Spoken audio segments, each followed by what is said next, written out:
I can remember being invited to speak, giving the case for the existence of God on a college campus to the atheist club there.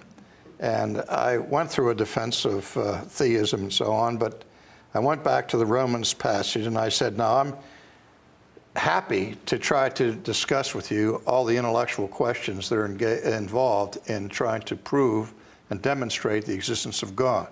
But I want to put my cards on the table up front and tell you, in light of what the apostle teaches here, I'm persuaded that I'm carrying coals to Newcastle because you already know very well that there's a God, and your problem is not that you don't know that God exists. Your problem is you hate the God that you know exists.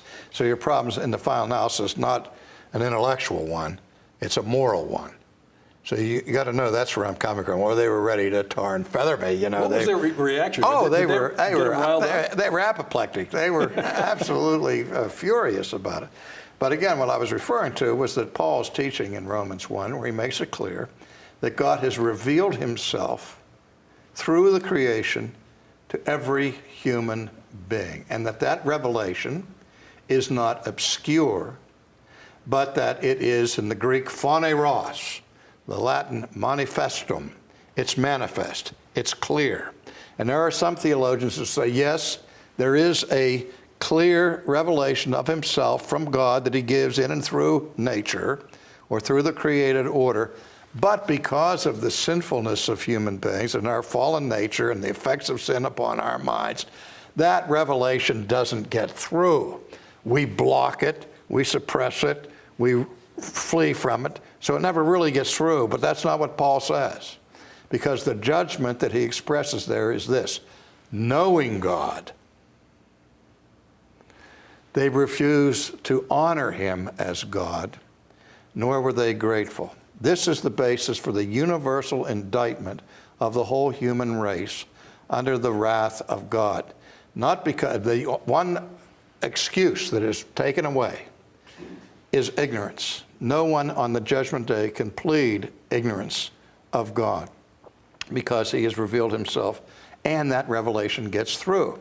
Again, the problem is that fallen man refuses to acknowledge what he knows to be true.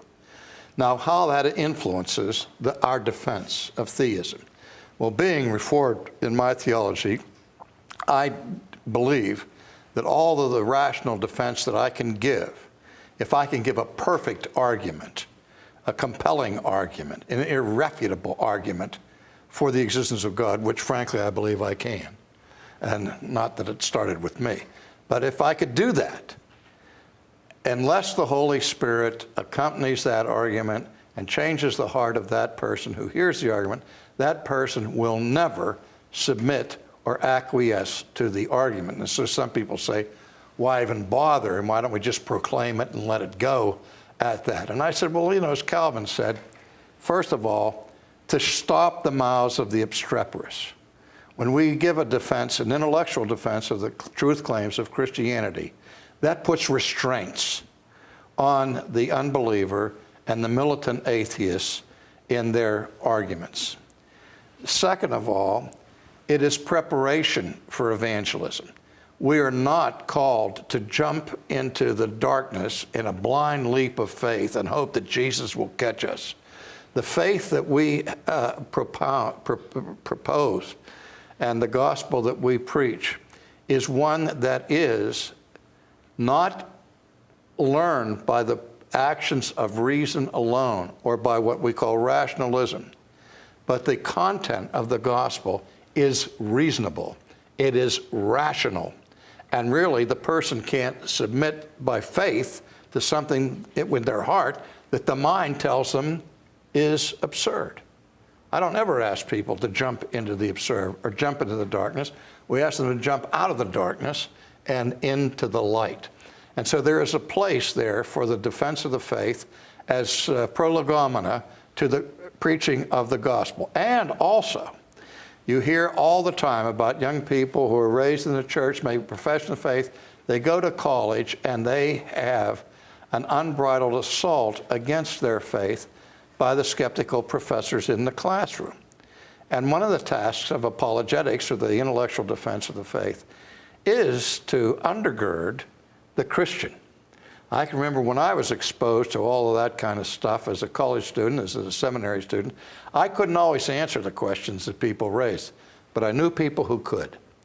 And so I was grateful to God that we had scholars in the Orthodox Christian faith who gave a compelling intellectual defense for the truth claims of the Christian faith. Because if we're in doubt and our faith is mixed with doubt, we're less confident, we're less bold, we're less aggressive in the proclamation of the gospel. So these are just a few of the reasons why we continue to be engaged in this enterprise.